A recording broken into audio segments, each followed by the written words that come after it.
Hey everybody, Cameron here for EA's Zoom meeting. Today is April the 9th, and today I'm going to talk about the Aquarian shift, perspective and reflections. So today I put perspective and reflections specifically because while I'm talking, I'm giving everyone an open invitation to give feedback or share reflections that they have with any of the topics that I discussed over the Aquarian archetype. So the first thing I want to talk about is the age of Aquarius. I hear a lot of people talk about different things with the age of Aquarius, and I see it on this spectrum.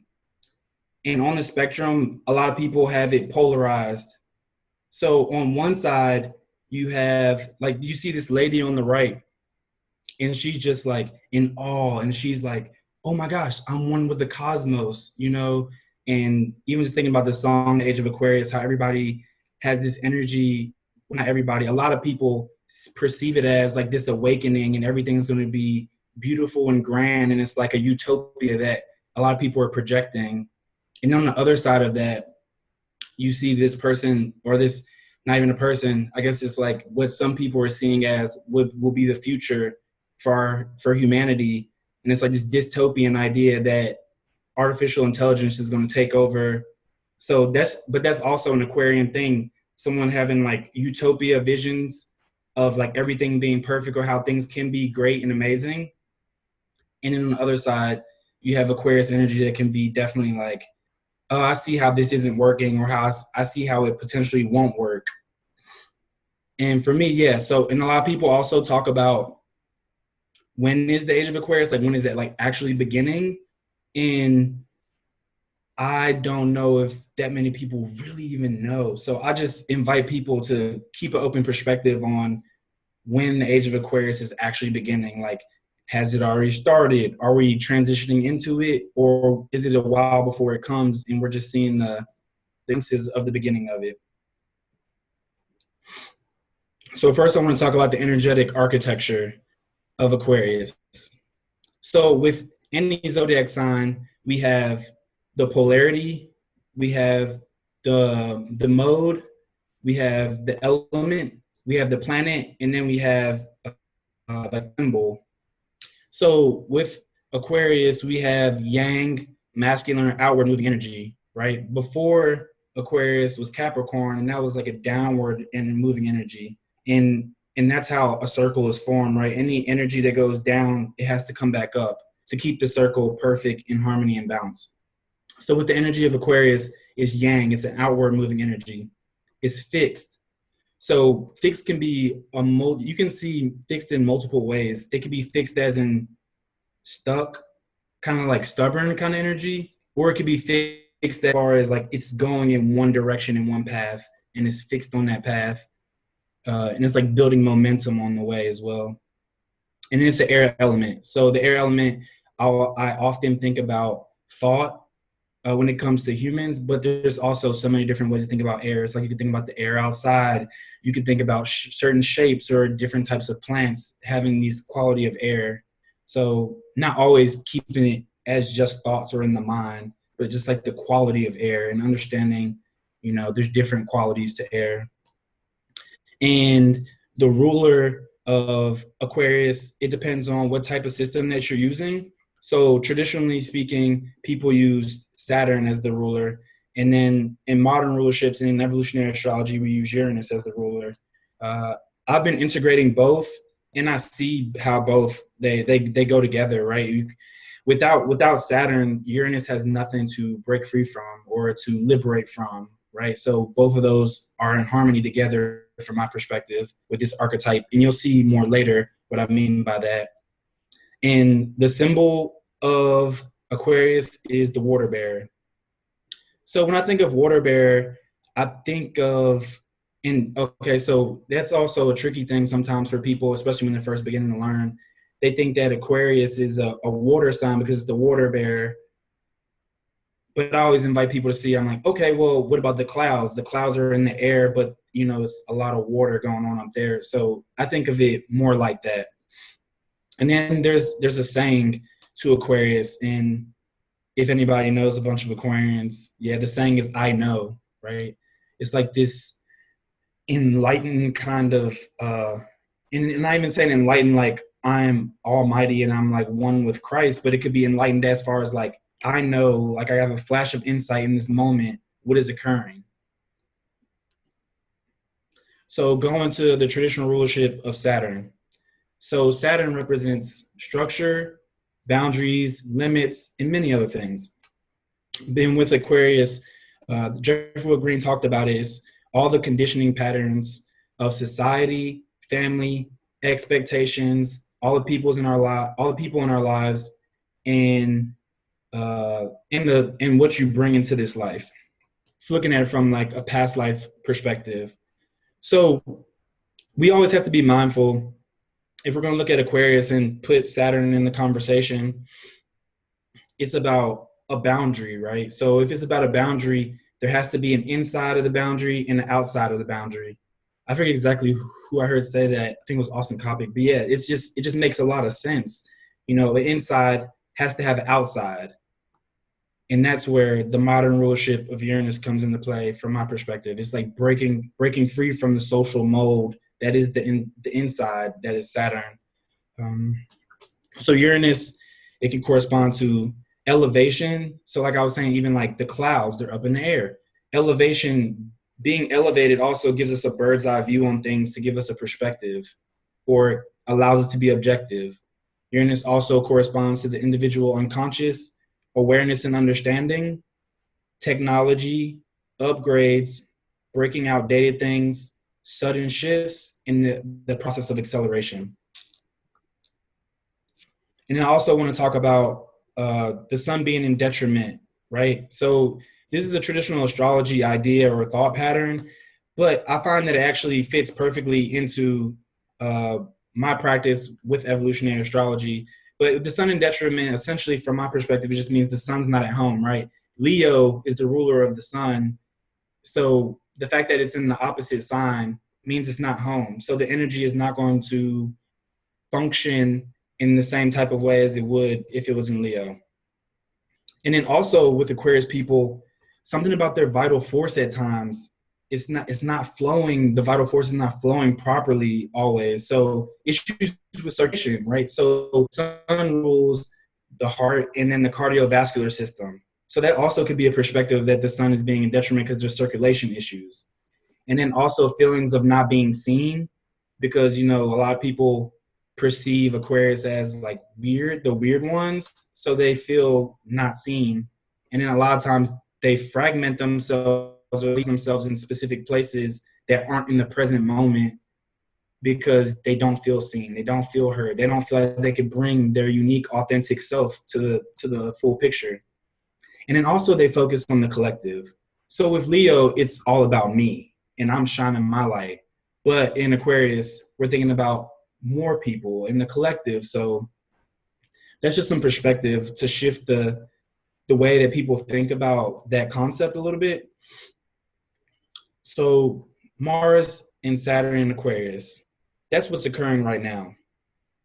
So if you look at this picture at the top right, you have people feeling like, some people feel like they're locked inside of their house and on house arrest, and they want to break free from that, right? That's totally Mars and Saturn and Aquarius. It's like, I have the desire to break free, right? But then also, right, we're sitting at home in front of technology, and like in this bottom right picture, you could have all this creativity flowing, right, instinctually, just coming out of us with technology.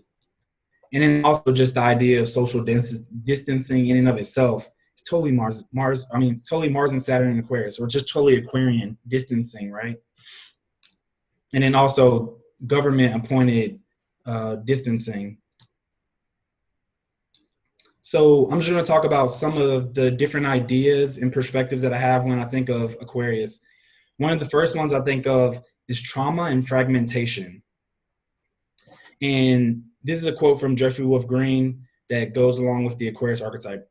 So the type of trauma associated with the mental body are stroke, various types of psychological or psychiatric disorders, epilepsy, various diseases of the brain, sudden, unexpected changes that alter the psychological reality of the individual and the external structures of his or her reality that have defined their sense of identity up until the unexpected changes begin to occur.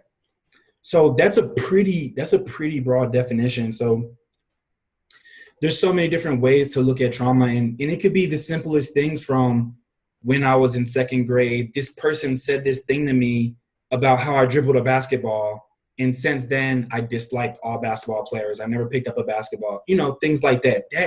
That simply can be a trauma. It's like, I often talk about it as fragmentation, because it's like you take a piece of yourself and then at times you like leave it behind, right? That could be the trauma or the fragmentation. But it also doesn't have to always be negative as well. It could be a sudden insight that comes through, which could be fragmentation, right? But it also can be fragmentation in the way that I didn't feel like I knew what I wanted to do in my life. And then one day I was sitting down meditating, and then boom, a flash of insight showed me exactly what I needed to do. So the part of myself that didn't know what to do fragmented off of me.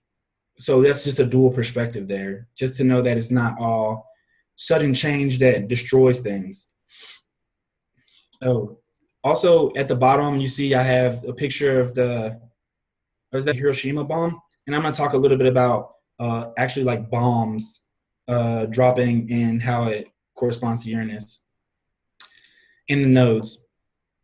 So here I'm talking about the planetary nodes. So this is the chart of the Hiroshima bombing. I don't have the time here. I forgot to put the time up there. Oh, wait, here it is. Okay, August the 6th, 1945.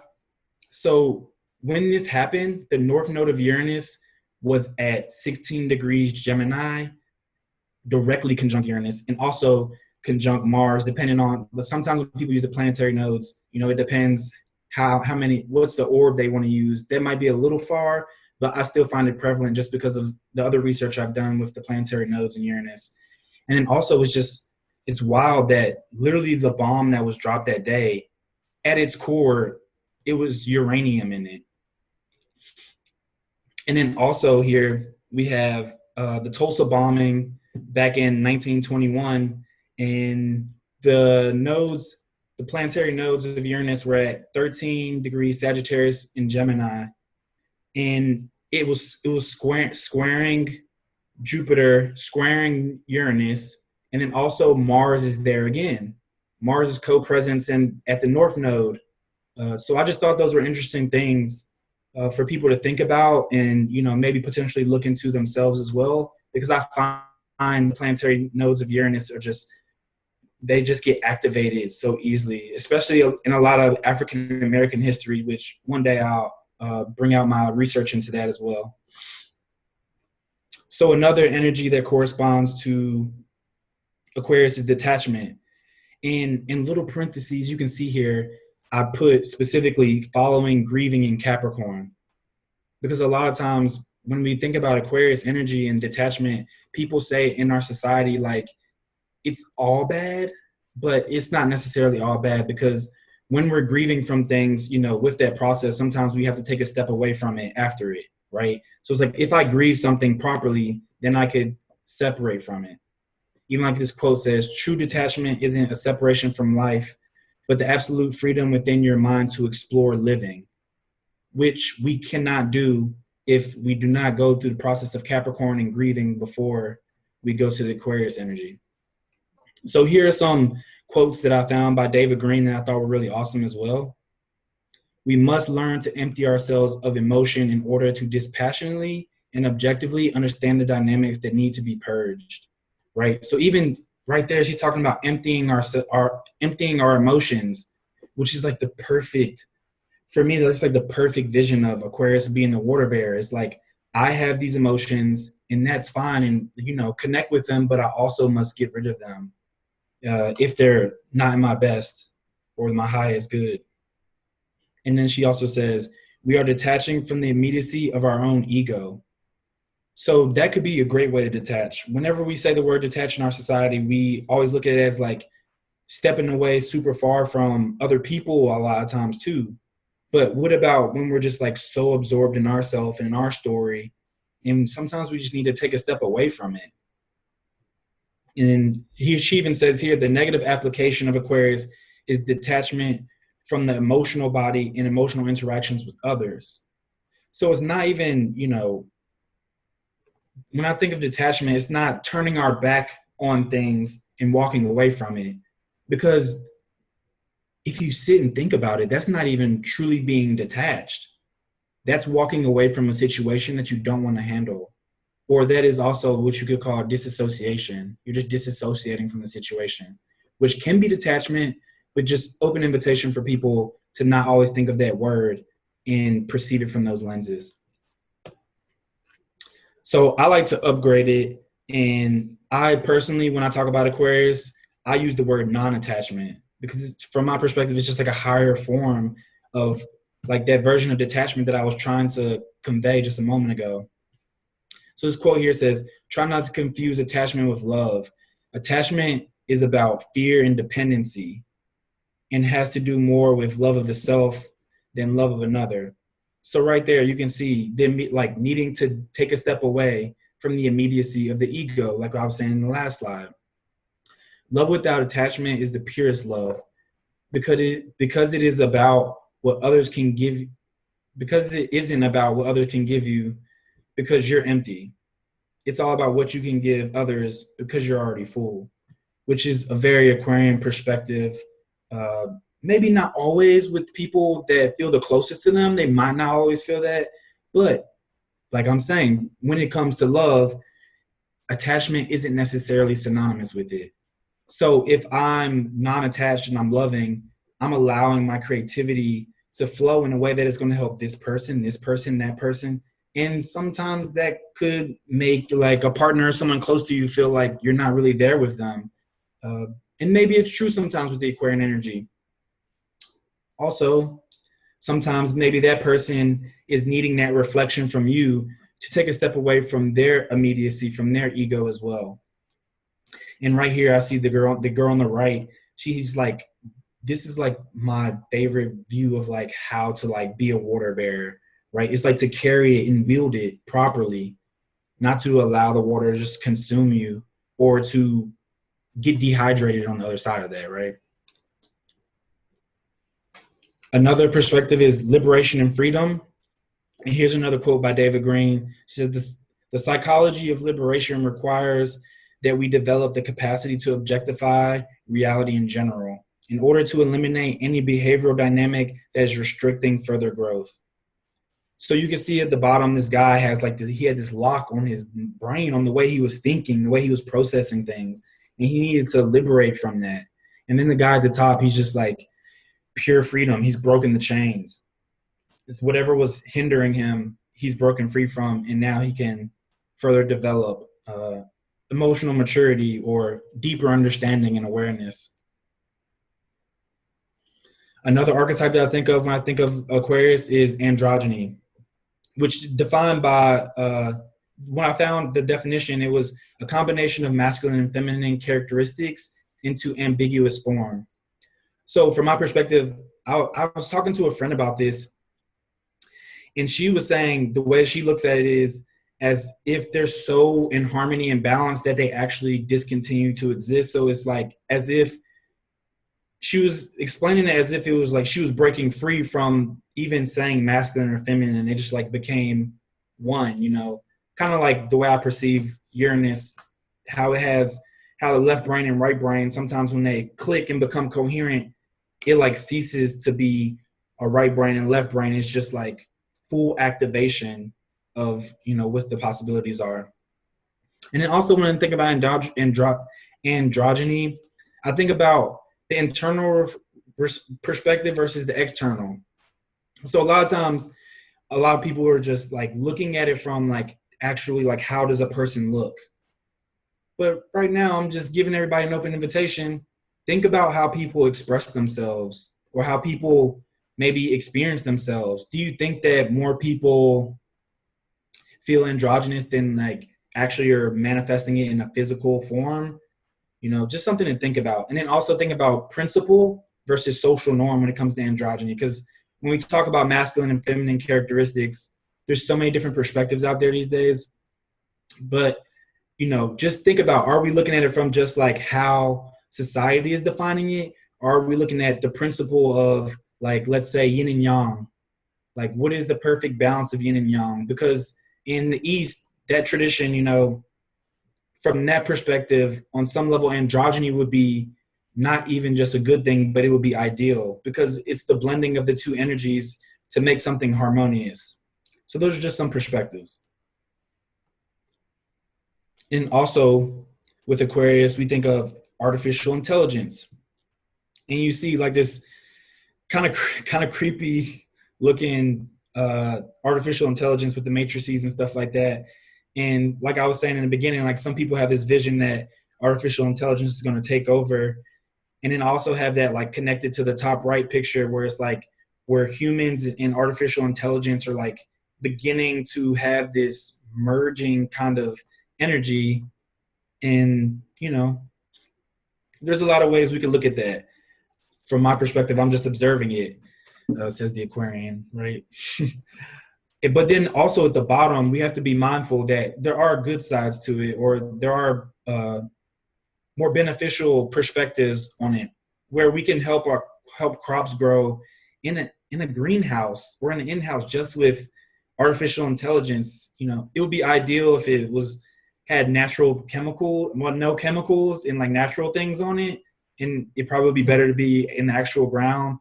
But it still can be super helpful if artificial intelligence can help us with like creating resources and foods, kind of like Uranus and Taurus, right? And then I talked about this last week, and it's elitism versus decentralization. So the idea that a small group of people, right, which would be like the Aquarian energy, like groups or like friends or like-minded people, that they could potentially take over everything and be running our whole planet. And then another idea on the other side of that, of the spectrum, is like decolonization for sure. But decentralization, to where there's like pockets and groups of people who are just like living in the way that they want to live. And there are mostly going to be like-minded people in that way. And then, so I want to talk about now is like Aquarius and sexuality. So when it comes to sexuality in Aquarius, a lot of times Aquarian energies can have the potential to experience like not being in their body. So yeah, the potential for disembodied experience. It's like the Aquarian energy is like observing. And sometimes it can observe so much that it can't actually get in touch with how it feels in its physical form. And then at the bottom, I put embodiment and erratic practices encouraged. So that is just like in contrast to the top thing I'm saying, where it's like if they're disembodied, then you want to get these people to like learn some embodied practices, right? Or do erotic practices that can help to release trauma in the body if they have it, so that they can experience sexuality in a more grounded way. And not to say that everybody needs to do that, but it's just a perspective. So also toys and technology comes up with sexuality when it comes to Aquarius. Intellectual connection, experimentation, even asexual or celibacy, and then also group sex. All these things can come up when we're talking about the Aquarius archetype. It all depends on where the person's at with it, right? And now I want to talk about Aquarius and in the tarot. So the star card is specifically corresponding to Aquarius. And we can see in the star card, right, it's like the human getting the fire from the gods, right? So hope moving forward, or inspirational creativity, right? It's like a direct message from the divine to help things move forward in reality, which is the most Aquarian thing that I ever project onto Aquarius, at least. That's my ideal version of Aquarius, right? And then we have the Five of Swords, which can be negative thinking patterns, fear of the unknown, and that would be Venus in Aquarius. And I like to say that would be relating to ourselves in reality based upon fragmented parts, right? So like relating, how we relate to things in ourselves, which would be like Venus, and then based off how things won't work potentially because things that have happened in the past, which would be like the Aquarius energy of feeling fragmented or not. Yeah, feeling fragmented and not full in your creative process to be able to move forward with it. And then the Six of Swords is it's like moving forward towards more and breaking away from the destructive thought patterns. And this is Mercury in Aquarius, right? It's beginning the path of detachment. I even see it as, since Uranus is the higher octave of Mercury, I see it as like Mercury is starting to like gather information, or it's gathered so many experiences that it can begin to walk away from what it is that, you know, with the Uranian energy, they'll break free from and be more actualized in. And then we have the Seven of Swords, which they say is about deception, thievery, and it's the moon in Aquarius. So from my perspective, I just like gave it quotes like removing the feelings to reach an aim, right? So with that Aquarius energy, it's not really a feeling energy, right? So when it comes to the moon wants to feel. And Aquarius is like, let me take a step away from that, right? And when we take a step away from that, we can achieve the aims that we're seeking if our emotions aren't attached to it, whether that's negative or positive. And in this case, the energetic force of this tarot card is seemingly more towards the negative or less evolved side of things. So now I'm going to go into one of my favorite parts of everything. Is like the actual correspondence to Aquarius in the human anatomy. So there's something that I've been paying attention really closely to lately, is how there's two ways of looking at the zodiac signs in the human body, or in how the humans function. So you have a part of the body that the sign rules, but then you also have like organ systems that they rule. And a lot of people tend to confuse those things sometimes, but just thinking about it, if you're tapping into medical astrology or holistic health and astrology, just being mindful that it rules a certain part of the body and then it rules organ systems. So the part of the body that Aquarius rules are the calves, the shins, and then the ankles as well. Because a lot of times people say the calves and then just leave it at that. But the calves right there are with the shins, so we just have to stay mindful of that. And it's interesting because the ankles are actually shock absorbers themselves, right? With like Uranus being about shock, it's just so on point. And then also thinking about, okay, this quote here is from this company called the Foot Collective. If you have stiffness in the shocks in your vehicle, it's going to send impact throughout the whole vehicle. So just thinking about that, right?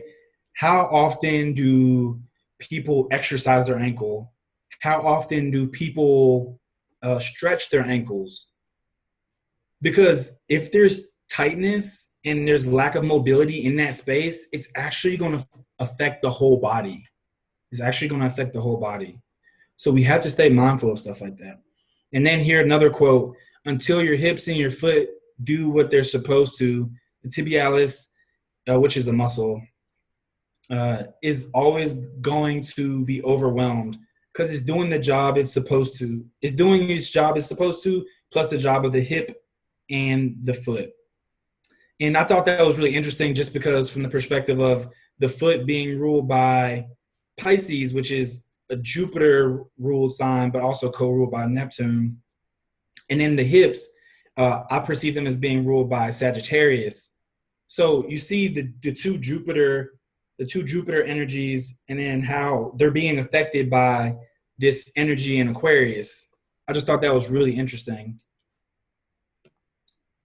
And then anatomy and physiology again. So Uranus rules, or Aquarius rules, the nervous system as a whole. So Mercury rules, from my perspective, Mercury rules like the current or how the nervous system is flowing.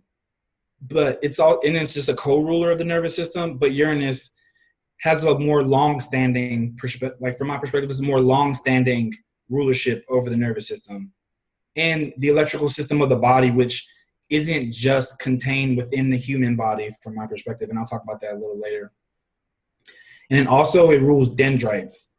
And David Green here was talking about dendrites. He said the more advanced or evolved consciousness becomes, the more dendrites form. reflecting a more active area within the brain, which is the most Aquarian thing ever, right? It's like all these things are forming. It's just like, to me, even if you look at this picture on the bottom right, it's like all these flashes of insights are making connections in our dendrites, like throughout the nervous system. And then it's reflected in like aha moments. And the more we evolve and the more we move forward with our consciousness, the more that happens. And then also it rules the bladder, which is the water bearer. And taking a step back. So when I said here, the electrical system of the body, this is kind of what I was talking about here. So a deeper look at it, there's someone named Rupert Sheldrake, and he has a theory of what's called the morphogenetic field. And he says that it's like the invisible organizing pattern that acts like energy templates to establish forms on various levels of life. So long story short, it's like, even if you look at this person in this picture, let's say that the energy field around him, what some people call Taurus, or let's say we're talking about the morphogenetic field here, it's like the blueprint. And from that blueprint, it crystallizes into what is actual physical form. So all this information from the unconscious, from the Uranian perspective, is coming down into physical form, into Saturn. And from my perspective, that is another like perspective how Saturn and Uranus interface within the energy that is Aquarius. And also it is a leap from thinking more quantum than Newtonian. And yeah, I just like this, the way he describes it, is natural systems or morphic units at all levels of complexity: atoms, molecules, cells, crystals, tissues, organs, organ systems, societies of organisms are animated, organized, and coordinated by morphic fields, which contain inherent memory. So it's like the cells in my forearm, they have their own morphic field with each other, right? And it's like informing the form. And then my whole body has the same thing. And then my consciousness has the same thing. And then my family has the same thing. And then where I'm at in Memphis has the same thing. And it just keeps going, bigger, bigger, and then going, smaller and smaller. And that also corresponds, and what I was thinking of the morphogenetic field and how it helps me in my perspective of how Aquarius corresponds to long-term memory. So it's like you have this field of energy that's informing the physical form, and all that's just information. That's interesting. Fixed air, right? We have this information in like thought bubble around us that is the morphogenetic field. Or some people would say it's the auric information. It's like the information in your aura, which is electromagnetic, honestly. So even the Uranian component of Aquarius is reflected in that as well.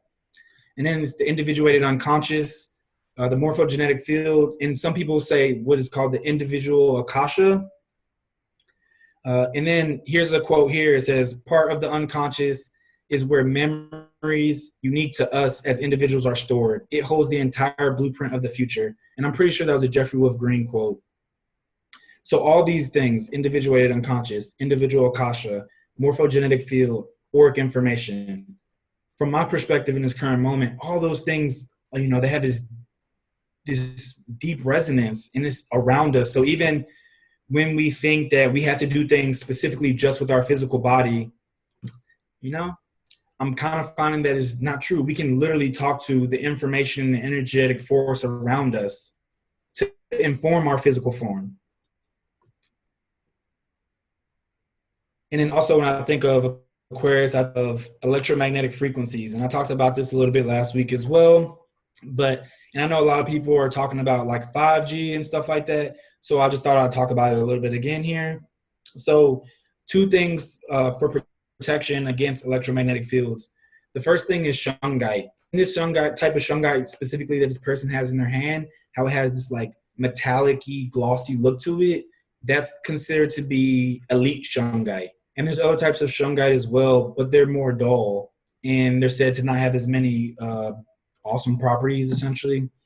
So shungite absorbs, purifies, neutralizes harmful radiation. You can even go on YouTube and see there's like if you put a piece of shungite on a router and you hold like a device, it'll show that it actually decreases it in like within like 5-10 seconds, right? So it's like actually like scientifically proven. And there are other things for EMF that are crystals as well, but they're not all scientifically proven. So I tried to just go with the tried and true one. And it also contains fullerenes, which these are like compounds that come with things that have like a lot of carbon in them. So even also taking a step back, carbon, like open invitation for everybody to look into carbon and how it influences or gets rid of EMF, radiation, poisoning, and stuff like that. Because carbon is just spectacular. It's one of the fundamental things in our reality anyway. But so, and then also here I have a Q-link. So Q-link is programmed with an array of natural frequencies that resonate with the body's natural energy frequencies. The resulting resonant effect is similar to the healthy, energizing experiences that we have in nature, in positive interactions with others, and while participating in balancing restorative activities. So I don't even know there's something, what is in it? I forget what it's called. It's like CRT or PRT or something like that. But yeah, go look into the Q-link. I've heard people have great results with it. So those are two things just for people who have questions or potential worries about electromagnetic frequencies moving forward. Now I want to talk about Aquarian nourishment. So with every single astrological sign, there's a cell salt that goes with the zodiac sign, and they're called Schussler cell salts. So the Schussler cell salt for Aquarius, it's table salt, right? Which is a diuretic, which we think about the water bear and the bladder, and it's like helping out with the water regulation within our body. It's also indicated for intellectual and mental fatigue. And if anybody's been around Aquarius or has a lot of Aquarius planets in their chart, they understand how we can get fatigued mentally, right? Yeah, even that's something to just be mindful of, that Aquarius people, they don't have to necessarily always like do this, do that, and like have it be a physical activity, but they could actually get fatigued from just like being fixed in the mind. And also being mindful that it does have to do with the circulatory system as well, Aquarius does. And when we have fixed air, right, if we're fixed in our head and in our thoughts, then a lot of times the issues with the cold hands and feet is because all the energy is fixed in the head. It could be that simple. So learning simple techniques like making sure your wrists are flexible and getting into your feet, or maybe even just stomping, that's a really good way for Aquarius people to drop down into their body. And here's a quote here from main person I learned herbalism from, Sage Popham, and he's talking about the table salt here. He's saying, it's essential for the proper interstitial fluids that surround the cells, vital for the extracellular fluids and proper moisture maintenance. And that's super important when it comes to Aquarius, because a lot of times Aquarius energy can get dehydrated, right? All that electrical force, it can dehydrate you. And then here at the bottom, we have a sea veggie that's called dulse, and it assists in thyroid regulation. It's nutrient dense, and it has protective antioxidants. And when I think of Aquarius, a lot of times I think about protection a lot.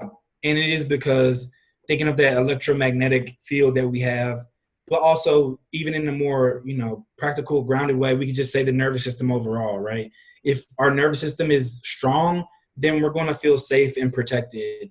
And also, there have been a lot of people that I've seen with thyroid issues when it comes to like the planet Uranus. So dulse is great for all those things, and it has a good amount of iron in it, which gets the blood moving. So that's great for Aquarians as well.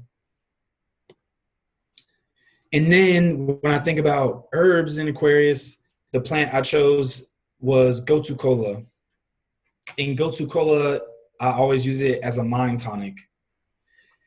But it also is connective tissue tonic, which is something that people overlook a lot, which goes back to, again, the connection between Saturn and Uranus, and that those being co-rulers of Aquarius, right? It's like you have the connective tissue strong, the nervous system strong, and so you just have the earth body, right? The structure of the earth, Saturn, and then the structure of the air in Uranus and Saturn, which is like thoughts, and the nervous system corresponds to the air element, if I didn't make that clear. And it's traditionally used in asana and meditation practices, which I was going to say yoga to just in general, but I specifically like to say asana because asana is a part of yoga. And in the West, a lot of times when we say yoga, everybody thinks of just exercising and doing postures, but asana is the actual practice of postures in yoga. Yoga isn't just postures. So just to throw that out there. And it's also said to be good for epilepsy with people with Uranian energy. A lot of times you see those signatures in people who have epileptic tendencies or issues, whether it's by transit or by natal chart. Okay. So now I'm on to like practical physical things that we could do with the Aquarian energy, or exercises for Aquarius. And this one right here is trauma release exercises. And the definition of it, I got it specifically from their website. An innovative series of exercises that assist the body in the releasing deep muscular patterns of stress, tension, and trauma.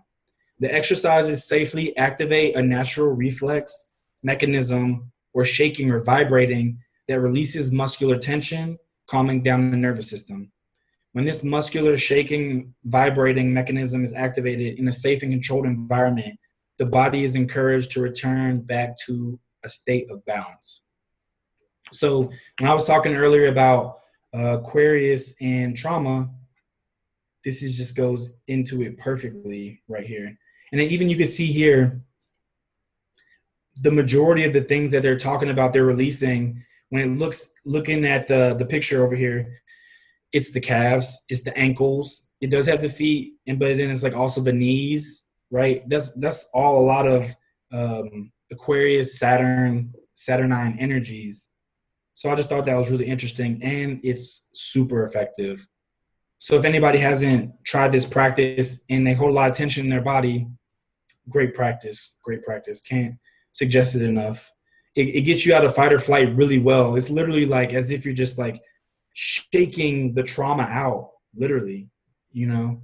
And you can even think of Uranus as being like radical or like sudden. You're just like getting it out, which is a natural thing for animals to do, which we are animals and we forget that sometimes, right?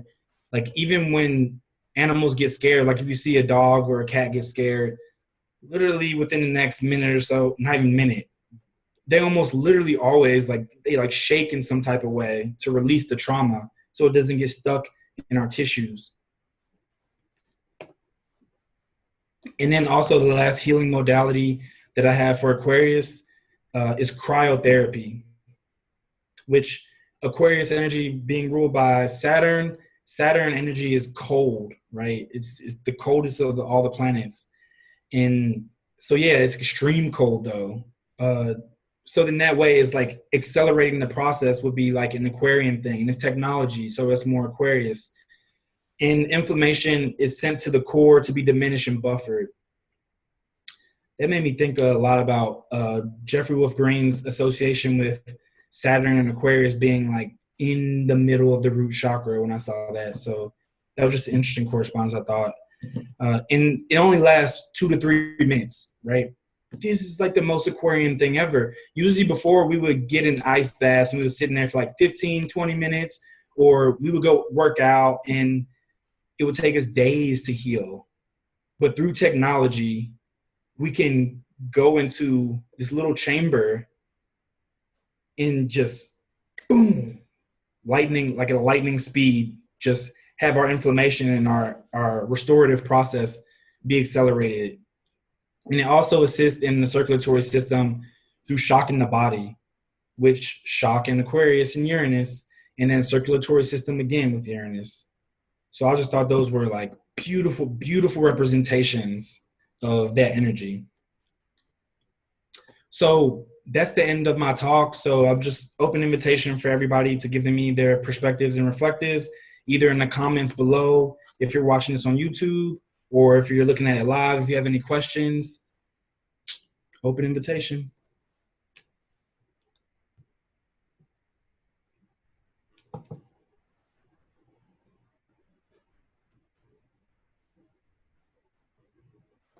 Okay.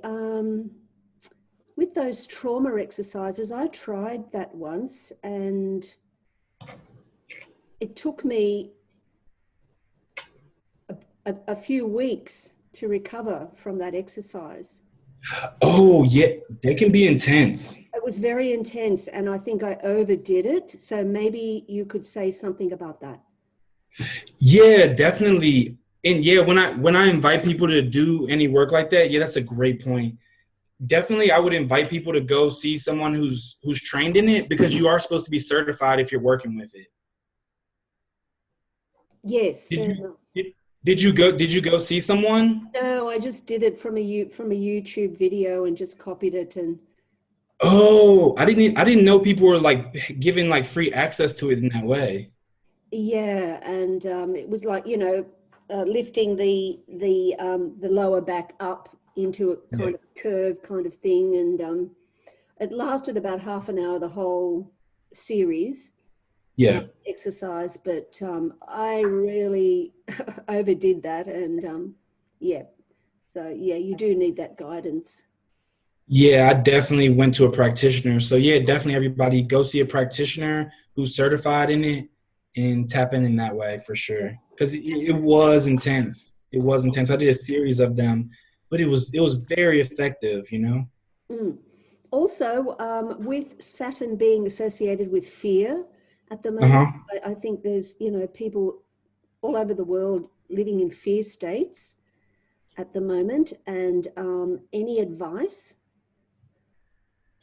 Yeah, at the end of the day, I always invite people to, I would just say like go it at the most minimal thing. The most minimal thing to do is go on Google and type in regulating the nervous system.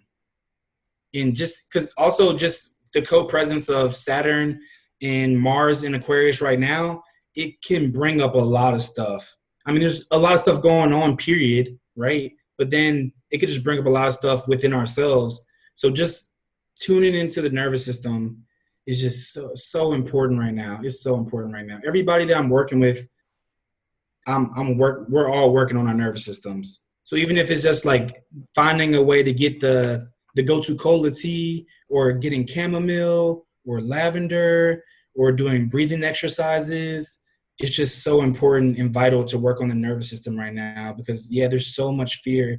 And not only that, also being mindful of Aquarius being a collective energy, and a lot of people who, right, their finances are fine, they're not working, they're at home relaxing, and some people I know, they still can feel it because it's such a collective thing. So we have to be mindful of that as well. To our nervous system.